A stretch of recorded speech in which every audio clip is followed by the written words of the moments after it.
DBS is a great therapy. We know that a vast majority of patients has an excellent therapeutic response to deep brain stimulation.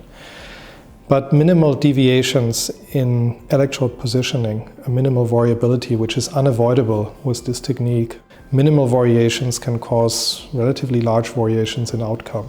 What is new about the directional system is that conventionally we had one shot to place the electrode in the optimal space inside the brain.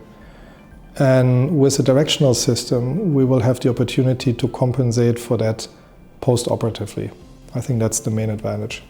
A conventional DBS system is using electrodes with a ring shape, and this ring shape is creating an approximately spherical electrical field around the electrode.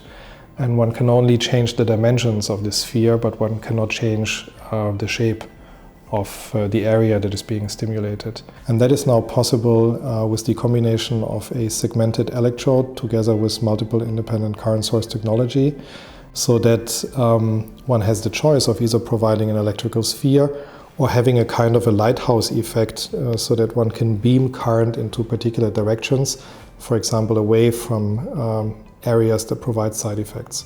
We have implanted now 3 patients with directional lead systems. All of these patients were patients with Parkinson's disease, but in 2 different targets. 2 patients were implanted in the subthalamic nucleus and 1 patient in the VIM for severe Parkinsonian tremor.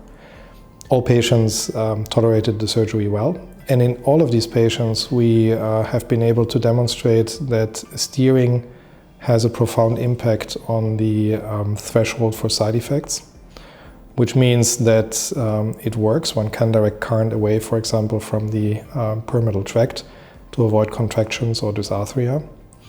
And in the end, all patients so far were programmed in the directional mode because there were certain advantages in the risk-benefit assessment of these patients to use steering mode over ring mode.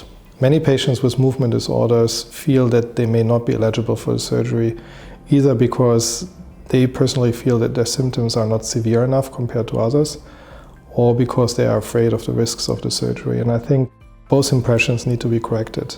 First of all, this is a relatively safe surgery. It has minimal risks during the surgery, and the risks of stimulation-associated side effects can be minimized with the directional system that we have now available.